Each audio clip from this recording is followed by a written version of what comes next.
I'm giving tips today on how to create a working and respectful co parenting relationship, even if you have a high conflict ex. Now, one of the things I know is going to get a lot of pushback. I know a lot of people are not going to want to hear this, but the first thing that you can do to change your co parenting relationship is to always assume that your ex has the best intentions or is doing the best that he or she can. It's really important that you make a positive assumption when things go awry or go wrong, because so many times I see people who automatically assume the worst and automatically assume such a negative position of their ex or their spouse that they communicate in a way that they become highly conflict,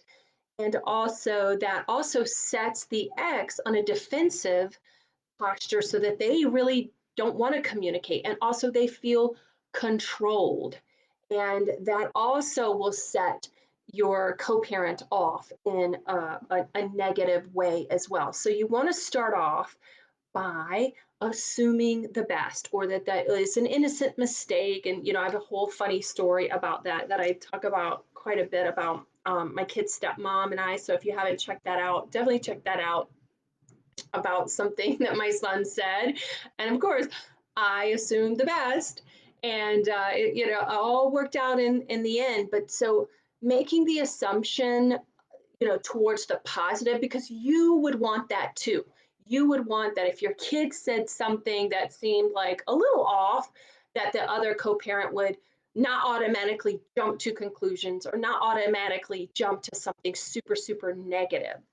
And then the other thing, I think the reason why I've been able to make a really great co parenting relationship, and so many of my clients now have gone from, oh, horribly shitty divorces, like really super high conflict, super like can't even be in the driveway together without it starting like yelling matches, to like hanging out and being like, hey, we're cool, it's all good, is healing your own shit. Like, it starts with you, because relationships are dynamic. And when you show up differently in the relationship, your ex shows up differently in the relationship or responds to you differently, because you are no longer reacting and responding differently, or you're communicating in a way that's different.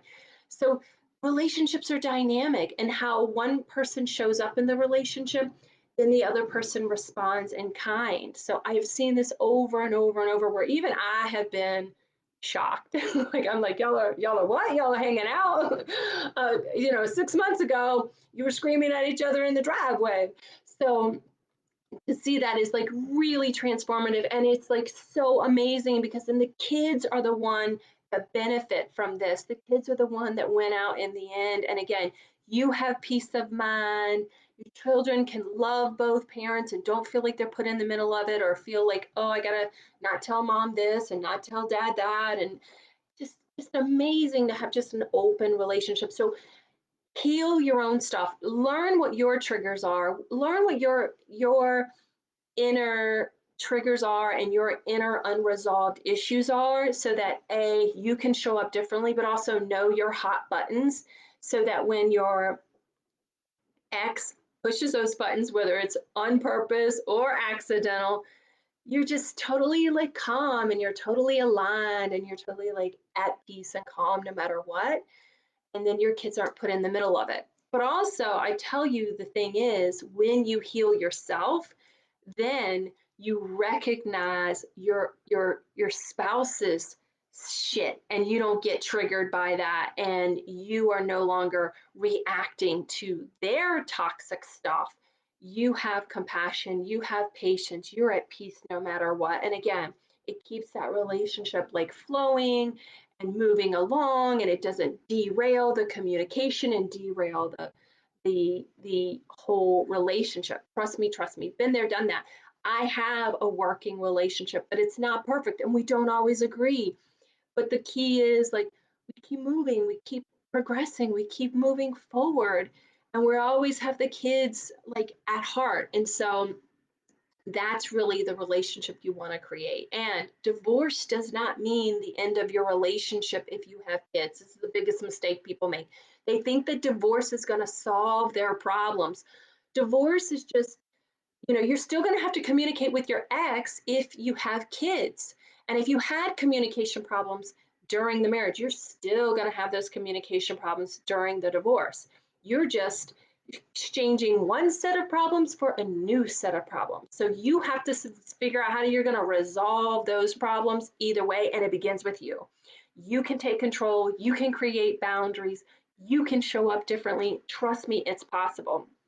And the thing is, you aren't, divorce doesn't mean you're ending a relationship. You have to now create a new relationship with your ex because you have kids. So that's the key to really recognize. And when you learn that and you take accountability and you learn how to step into a new relationship and you become a new parent and a new person, that relationship will change. Trust me, trust me. So I'm going to be teaching a lot of these skills and we're going to be going in depth at my workshop next week.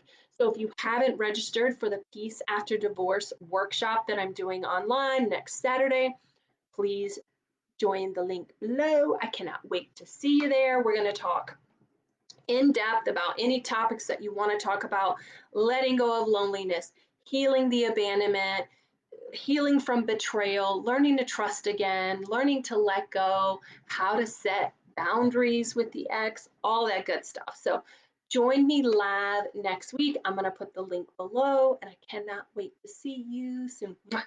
Bye. Bye.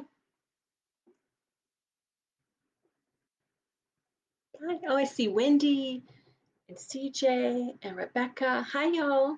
So I'm just going to send a wave here. I was live online too, so I'm kind of double